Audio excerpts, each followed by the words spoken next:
Can you hear me okay? No. Hear me?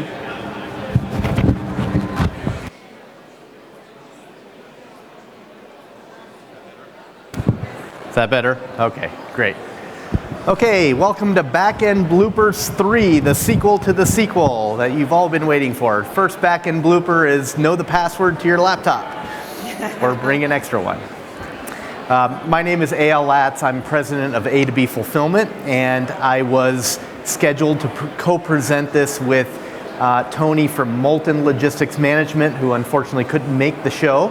So I'm very happy to be able to be co-presenting now with my colleague Debbie Skirley, Director of Business Development for Consumer Direct. Hello.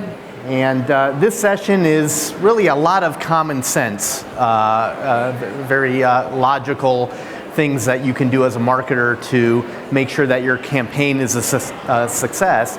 But as logical as it may seem, a lot of these are often overlooked and can cause major disruptions and damage to the success of a campaign.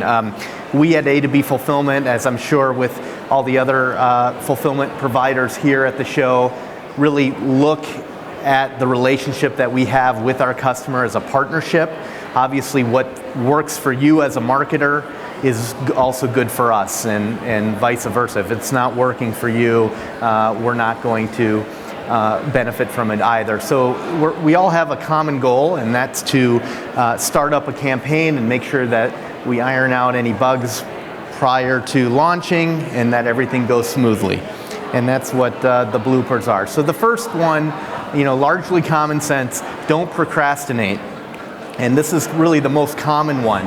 But first being, determine very early what your back-end structure looks like and choose your partners wisely. This is especially important in the direct response space. Things like your merchant processor, your web provider, your call center. It's not good enough just to have these that you've picked off the shelf, your local bank as a payment processor or an off-the-cart shopping platform, because oftentimes those entities don't understand DR. They don't understand maybe the card not present, the volume that you might get in a DR campaign. On the web side, it's very important to receive payment details securely. A lot of the shopping carts off the shelf carts don't want to share those for liability purposes, but as a DR marketer, maybe doing continuity, it's very important that you get access to that payment data, or better yet, via tokenization, so that you can charge that next leg of continuity or easily process refunds when applicable. But these are all things that, by really putting thought into it way in advance and understanding all of the intricacies with all of these providers, knowing who these partners are in advance and what their capabilities are, is going to be very, very important. Debbie? This is just continuing what Ayal was just speaking about. You really need to allow plenty of time for setup as well. We need to do an integration, if one doesn't already exist, with each one of the various partners, your call center, your merchant processor, gateway, as well as the shopping cart. There's a lot of moving pieces. Even if an integration currently exists, we still need to do testing. There's going to be campaign-specific information, some coding that needs to be done specifically for your campaign. So we want to just allow time to make sure that everything is set up and tested prior to your test or prior to your launch. Mm-hmm. And this one here, designate a leader. You need a campaign manager. And if you're not an experienced DR marketer, you would do well for yourself by finding a campaign manager who is from this industry and understands all the moving pieces that you will need to integrate, and that will save you a lot of time and headache and possibly be the difference between a successful and an unsuccessful campaign. But whoever that campaign manager is, maybe it's somebody internally, designate one person to lead the charge. Because if you don't, there's a lot of wasted time, number one, a lot of inefficiencies, but there's also contradiction in information being passed around. We've seen it happen time and time again when different people involved on the client side are communicating with, one person with the call center, one person with the web, one person with fulfillment.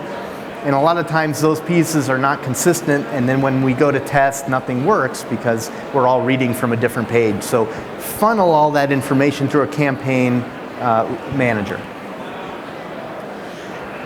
It's really important. We've been talking about the integration and testing and the setup. So really it's, you want to make sure, double check everything, make sure everything is tested prior to going live. And with this, with double checking everything and prior to going live, one of this is your inventory. One, you want to make sure that you have enough inventory for your test, unless you're doing a dry test, which would be, you're doing a test with no inventory. But a perfect blooper on this is it was an actual situation. We actually had somebody that was anticipating their inventory to be in the warehouse about a week after the campaign going live on TV. Well, then they had a hiccup with their manufacturer, and things actually got delayed and have continued to be delayed for a few months. And they have, orders sitting in the system, but with no inventory. So credit cards aren't being processed, the inventory is not being shipped, and now customers are calling customer service because they're tired of waiting for their order. They're canceling their orders. Planning ahead of time would have solved that all from the get-go. And then double check your setups. Make sure that all the testing has been done. And doing this in advance and running end-to-end testing is another example of where if there are any disconnects between partners, providers, data integrations, that's going to come out and get flushed out well before it really matters. And this is another big one. Obviously, there's going to be changes. That does happen from time to time. But if you have too many changes, especially right before you're going live, that can absolutely cause problems. One vendor might be able to make the change very quickly in their system, but another vendor, it might be a 10-day turnaround for them to make a very small change for you. So that can run into problems. Also, if you start making changes, and again, not having a campaign manager, and one change gets communicated to one vendor and not the other, it again, nothing starts flowing properly between the systems. So really be careful with making a lot of last-minute changes. You want to allow time for that. Yep, and communication is key. Look at your fulfillment partners, especially a DR fulfillment partner, as what we are, which is experience. We've seen more campaigns than most people have, unless you're one of those campaign managers or a longtime marketer. But we are constantly integrating new campaigns, so we've seen it all, and we can offer some advice. And typically, it's going to be good advice. We can help steer you in the right direction. We're going to be able to see maybe before you do that there are some potential issues with integration with this website or payment processor, et cetera, and utilize us as the partner that we are. Freight. This is a big one. There's a lot of different options out there. Not only are there different carriers that you can work with, but there's also different shipping programs. There's consolidated shipping programs, which tend to be slower. There's faster. So you really need to understand the various carrier choices, but also what that really means to your campaign. What's your goal? Is your goal that you want to get your package into the hand of your customer as quickly as possible, so you have a happy customer, they're getting it quicker, or do you are you okay with it taking longer, to get to them? So you really need to set some goals and then work with your fulfillment partner to choose the right carrier but also more importantly, the right shipping program. And then time in transit. There's a real, to Debbie's point, there's a real fine balance between time in transit and cost.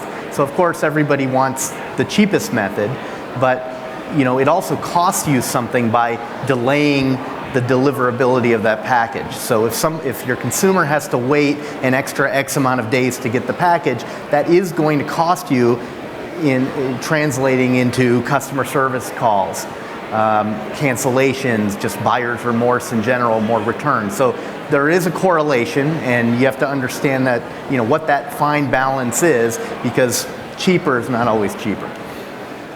And then finally, returns. This is a big one.